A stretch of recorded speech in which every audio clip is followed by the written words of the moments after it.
Together with Father Viel, our Vice Rector, I would like to greet all of you a Happy Easter. Happy Easter, everyone. Alleluia. Please greet your seatmates with a Happy Easter. My dear brothers and sisters, let me begin my reflection this morning with the first sentence of the Gospel. On the first day of the week, Mary of Magdala came to the tomb early in the morning while it was still dark, and saw the stone removed from the tomb. On the first day of the week. My dear brothers and sisters, for the Jews, the last day of the week is the Sabbath, yung Sabado. On the Sabbath day, they rest because God rested on the seventh day. But the Lord did not rise on the Sabbath day, but rather on the day after the Sabbath, which is the first day of the week. Ang Panginoon ay muling nabuhay unang araw ng sanglinggo. Araw ng linggo. Kaya tayo nagkakatipon-tipon sa araw ng linggo para ipagdiwang hindi ang Sabado ng pagpapahinga, kundi ang araw kung saan ang Panginoon ay muling nabuhay. Jesus did not return to the old one. Even his rising was not a return to the old body. Nabuhay siya, pero yung kanyang muling pagkabuhay ay hindi pagbalik sa dating katawan. Kaya nga, sa mga darating na araw, maririnig din yung salaysay ng pagpapakita ng Panginoon, madalas hindi siya makilala. Hindi siya nakilala ni Maria Magdalena, na pagkamalang hardinero. Hindi siya nakilala ng kanyang mga alagad. Hindi siya nakilala ng 2 alagad na naglalakbay pauwi ng Emmaus, sapagkat ang kanyang katawan ay hindi katulad ng dati.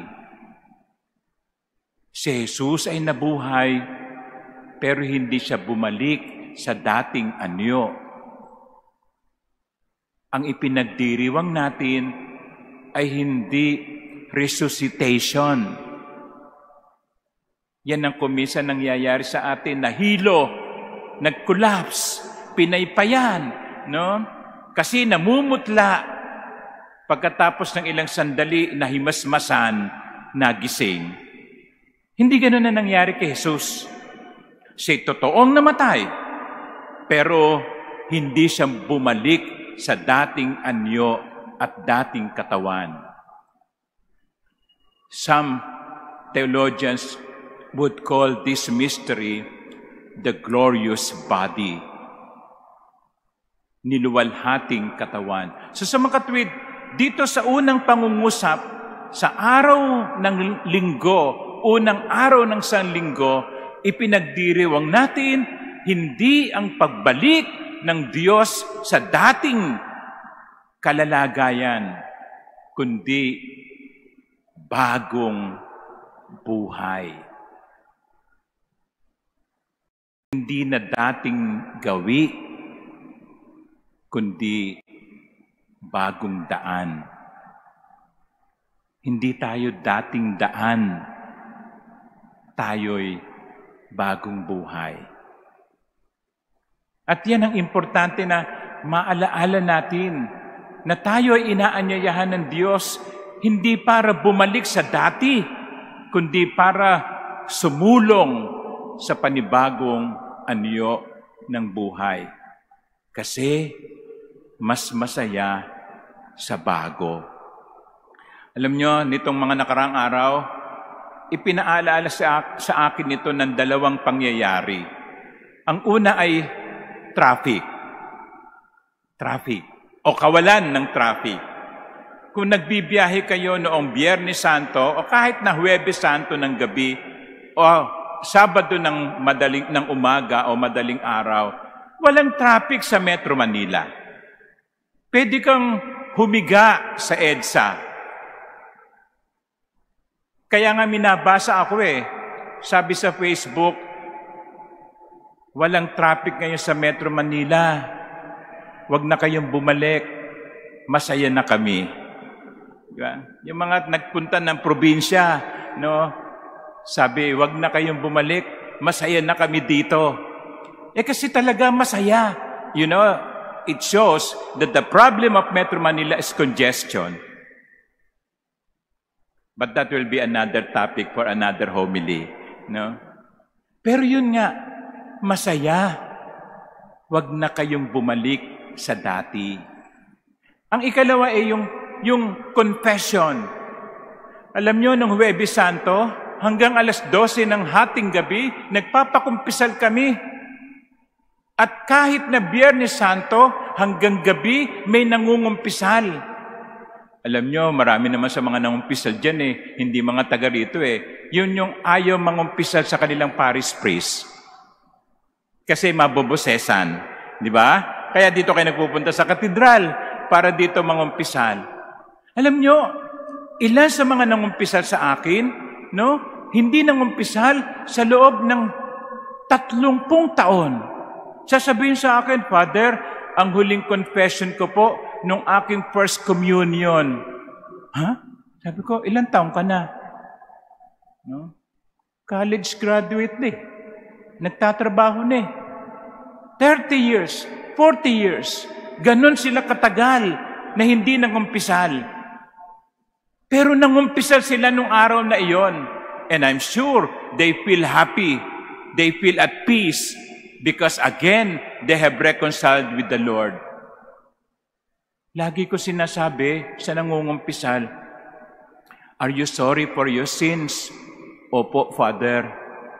Then, bahagi ng panghingi ng sorry ay pagbabago. Hindi pwedeng sorry ka na lang sorry. Kahit sa asawa nyo, di ba? Kahit sa mga anak ninyo, hindi pwedeng sorry na lang ng sorry, pero hindi nagbabago. Kinakailangang magbago. Ganon din.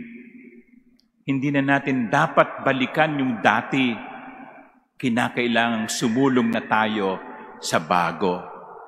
Hindi na dating gawi o dating daan.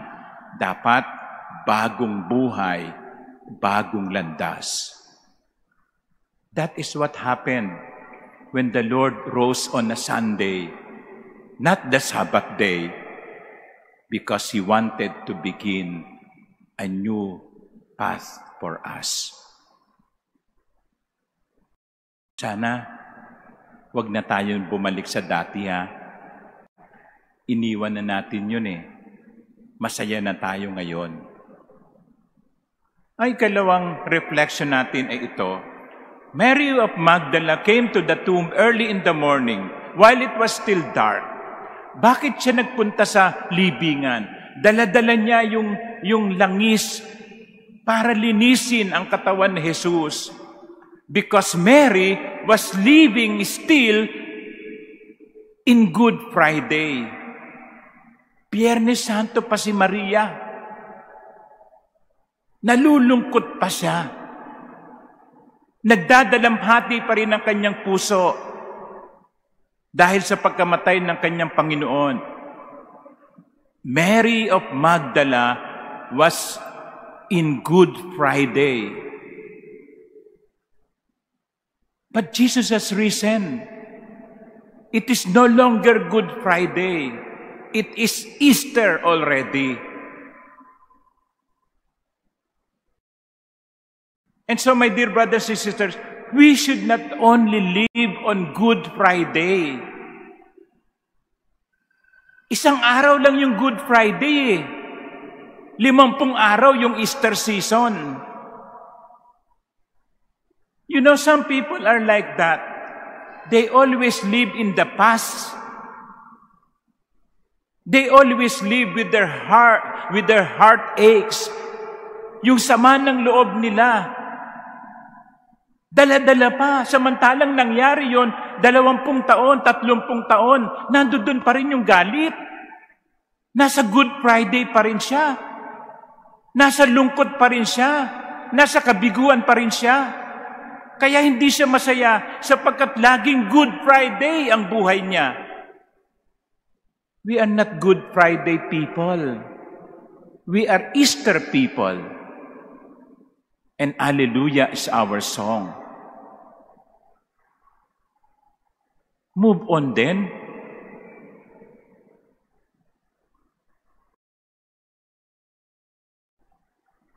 Kasi pinahihirapan lamang natin sarili natin kung lagi tayong bumabalik sa nakalipas at pagkatapos gugunitain natin yung mga sakit. Babalikan nyo yung ex nyo. Pakawalan nyo na yun. Makakakita din kayo ng bago. We are not living in Good Friday. It was only one day. We are supposed to live on Easter, which is 50 days. Now, hindi ko sinasabing lahat ng araw masaya. Pero, let us be positive. Now,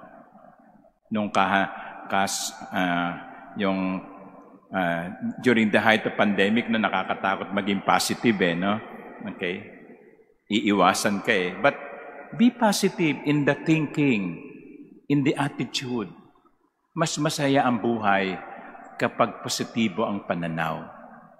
Hindi laging malungkot, hindi laging may sama ng loob.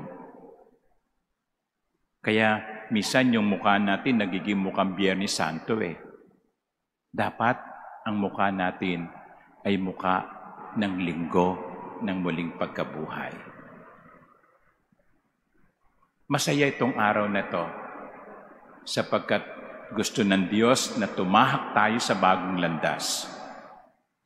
Masaya din ang araw na ito sapagkat gusto ng Diyos na tingnan natin ang buhay hindi sa liwanag ng Biyernes Santo, kundi sa kaligayahang dala ng linggo ng muling pagkabuhay. Alleluia.